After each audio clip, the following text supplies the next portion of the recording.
right. Welcome, folk. Welcome to the talk. My name is Nishith, and today we'll be covering, a topic around building, managing, and optimizing a large-scale lakehouse. So let's quickly go over the agenda for today. We'll cover some of the typical use cases that we've seen at Uber. We'll talk about the data stack in general. What is the ecosystem, and what are the technology choices that you can make today?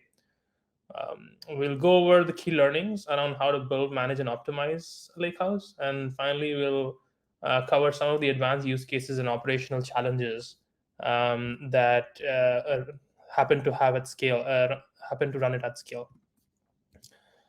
Um, so, quick background about me. I'm an engineering manager at Uber. I lead a few charters, including our data storage, data compute, consistency, table management services under our data infra services. I'm also the co-creator of Apache Hoodie, which is a data platform technology used to manage large-scale data lakes and make them really efficient, something that we use heavily at Uber. So there are many use cases at Uber that rely on data infrastructure to service their needs. And if we were to lay out, these use cases, they typically fall in two kinds of buckets. Some of the use cases require large-scale data, and some of the use cases require low latency. Typically dashboards, such as user-facing dashboards, require, maybe dashboards that are used by restaurants or on Uber Eats platform require really low latency to see what has changed in the recent few hours. Whereas machine learning use cases require really large amounts of data and are okay accepting higher latency. And as a data platform, we want to support all kinds of diverse use cases. So to give you folks an idea of the scale at which we operate this data platform, we have about a 250 plus petabyte transactional data lake, about 200,000 plus raw data and derived tables, and about 800 billion plus records ingested per day. So clearly we have a fairly large deployment of data platform, and lots of learnings from running this is what I want to share with you. So I'd like to quickly go over a typical data stack that's applicable across most organizations today, and discuss how and what we use for Uber for each of these components. So for storage, we are mostly an HDFS shop. Uber being a lot of very heavy lifting on-prem. Efficiency and scalability is one of the critical components, and HDFS was a early choice for us back in the day. We do have some footprint in the cloud, but most of our data lies on HDFS. For messaging, Kafka is a very popular framework that we use. For storage format, we built Apache Hoodie at Uber from ground up, and that's something that we use to manage, all our, or at least 80% of our data in the lakehouse. For compute, we use Yarn, which is a resource manager heavily to manage our compute. And then we are experimenting with Kubernetes on the batch compute side. For data workflow, we use Airflow or other flavor of Airflow at Uber. For ingestion and ETLing, which is like how do you get data into the system from source systems, and how do you allow users to write custom ETLs on top of this. Both of these have been developed in-house. Something that I'll contrast something that I'll contrast with other solutions in the later slide. On the analytical queries, Spark, Presto, and Hive are three very popular engines that we use at Uber. Data quality, maintaining data quality and having data quality metrics is in-house. Our data cataloging is also in-house, which is also popularly been blogged about, called Databook. And then finally, our BI solution is also in-house. Um, Apart from this, we have streaming solutions using Flink, some sort of OLAP solutions using Pinot, and then Apache Ranger for some of our security and compliance use cases. All our observability stack is in-house. So if you contrast this, what solutions are available in the open source industry today, or provided by other cloud solutions by other providers, you can draw a picture like this. Obviously, there are many more options available to you. These are just like a few of them to start building out your data platform. But as you can see, like a ton of open source projects are available, which can get you started to build out a similar data platform stack. So with this background, I'd like to share some of the key learnings from building such a data stack over the last 5 years. First, I want to go over what are some of the fundamental choices and principles that are imperative during the building process. So it's critical, so one of the important parts is to define data contracts. It's extremely critical to schematize all your data that's coming into the lakehouse. Without this, there will be an endless cycle of data quality issues and bad user experiences. This will require you to work with all your upstream partners and stakeholders and push them to adopt backward compatibility rules when performing changes to their data models. Providing self-service features is very important to allow users to interact with products and services easily without having to rely on engineering to help solve basic problems such as onboarding, debugging, and monitoring. Without this, a ton of engineering time is wasted interacting with customers while building the necessary solutions that are needed to scale your data platform. As you are building out your data stack, depending on what kind of growth phase you are in, it is always important to anticipate how you can plan for capacity, whether it's capacity of engineering, or whether it's capacity of of your stack. And you want to do that even although Uber is on-prem, you want to do that even in the cloud, since cloud costs can add up quickly, and you may want to re-architect some of your pieces to reduce those costs. Just like services have different tiers, it's important to think of tables and data sets in the same way. Defining tiering concepts lets you communicate to your customers what freshness for a particular table can they expect. Freshness is just how latent is your data compared to the when it was actually produced. And to ensure customers have trust in the data in the lakehouse, good quality data quality metrics and governance rules are really critical to have from the beginning. This is something that we did not understand right from the beginning, and it has taken us a while to get there. So let's talk about managing this stack. So the ability to roll out new changes safely is critical to any new software stack.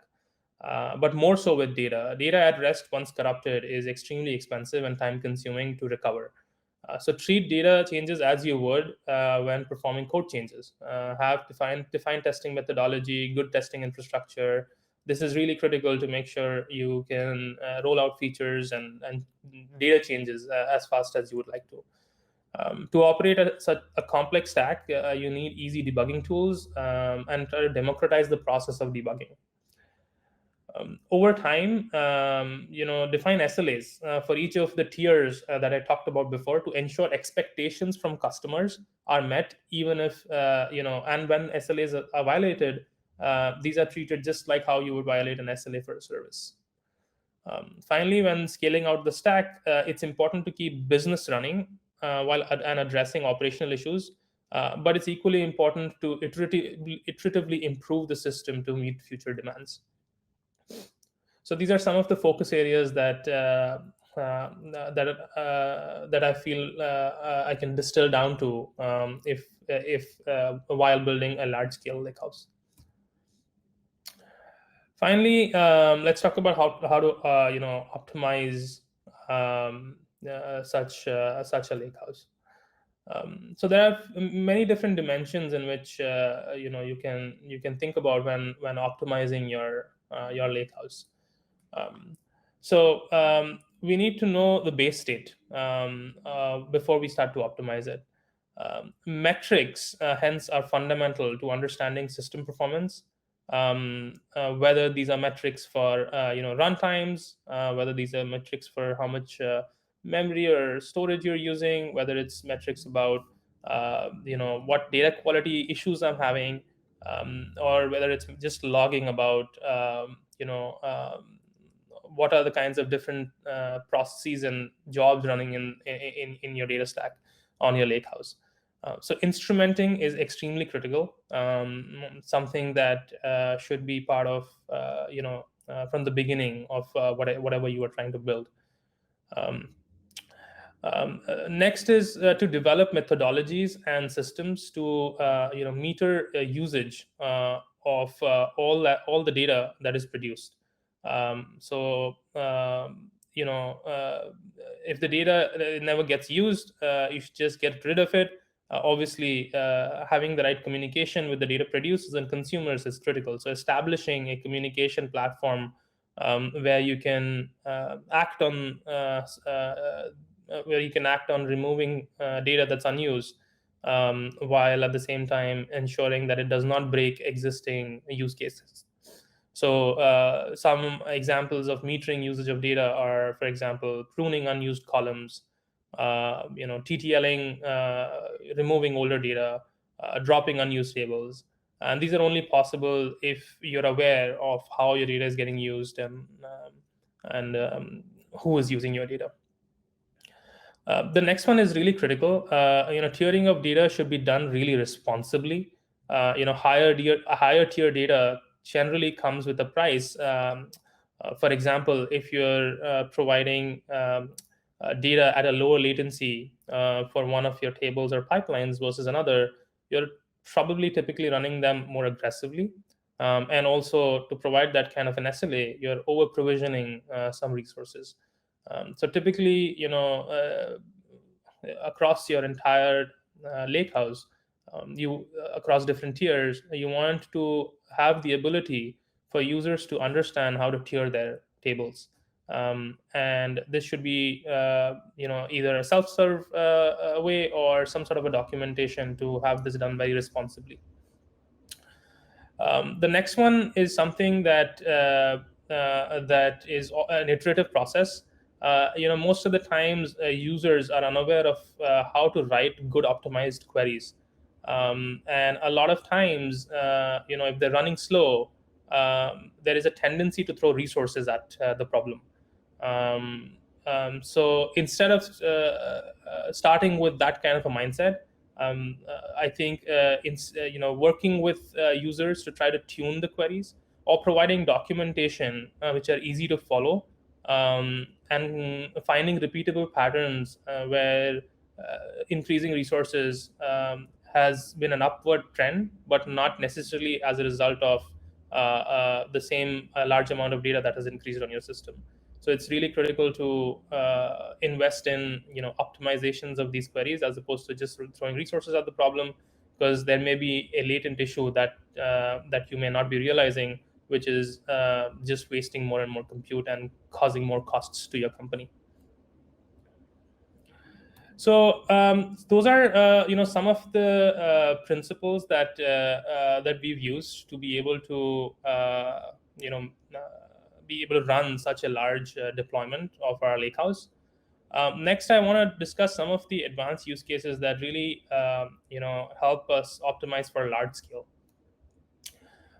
So reducing storage costs is going to be one of the critical components as your lakehouse scales, and as you have more and more data stored on your systems.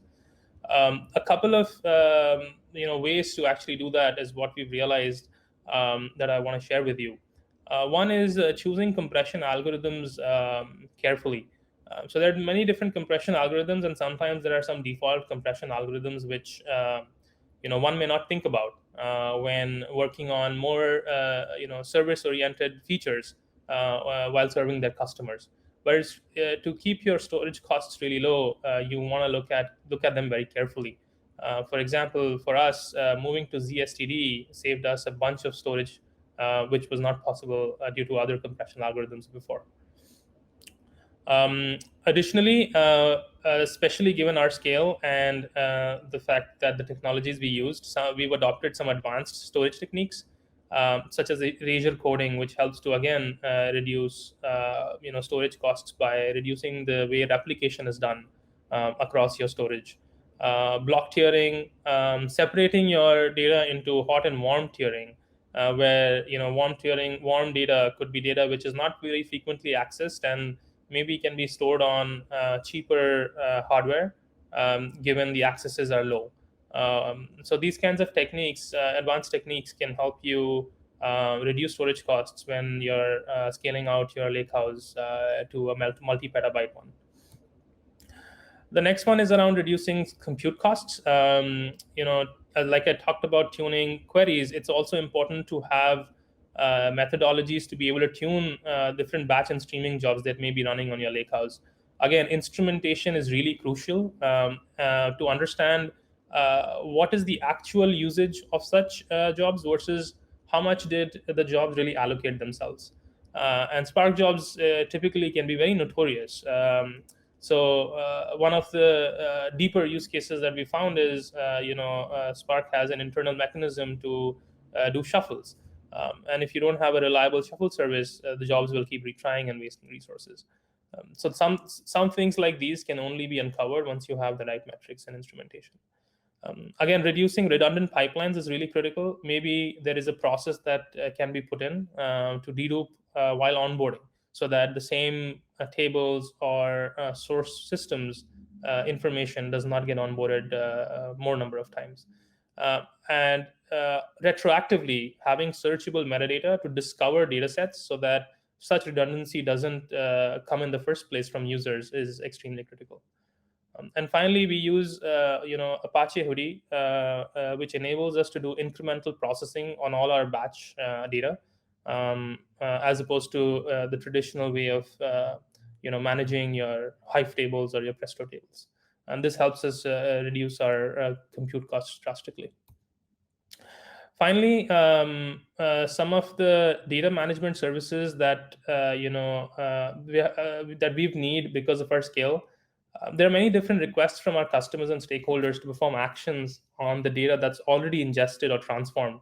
And these offline activities may include backfills, data deletions, corrections, encryption. Additionally, we may want to do data recovery by doing on-demand data replication or automatic data replication. So we've built generic frameworks to be able to do this at scale, which is critical, rather than writing these one-off jobs or services to do them. Given once it happens at thousands of tables, it becomes really critical to have some sort of framework to do it. I'll quickly go over some of the operational challenges that one may run, not even running at scale, but in general. Incidents and on-call is like a very typical part of life cycle of software.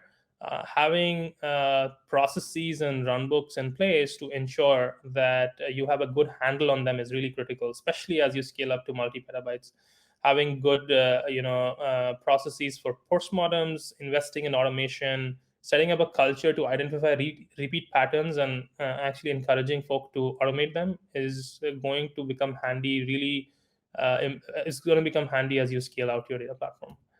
And finally, production rollout is always a challenge, but there are many ways that they have already been solved for other parts of software stacks, and it's imperative to adopt those kinds of practices even in your data stack. So that's all I had. Hope this was helpful to you guys. I will stop here. I think we have a minute. I can answer any questions that you may have.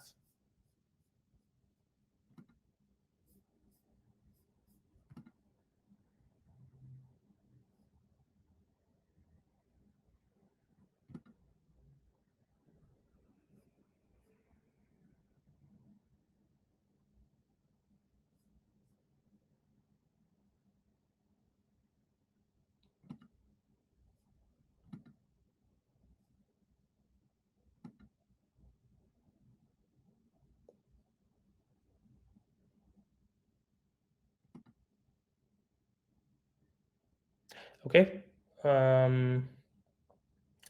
I don't see any questions. But if you do have any questions, I'll be hanging out here for a little bit. Otherwise, thank you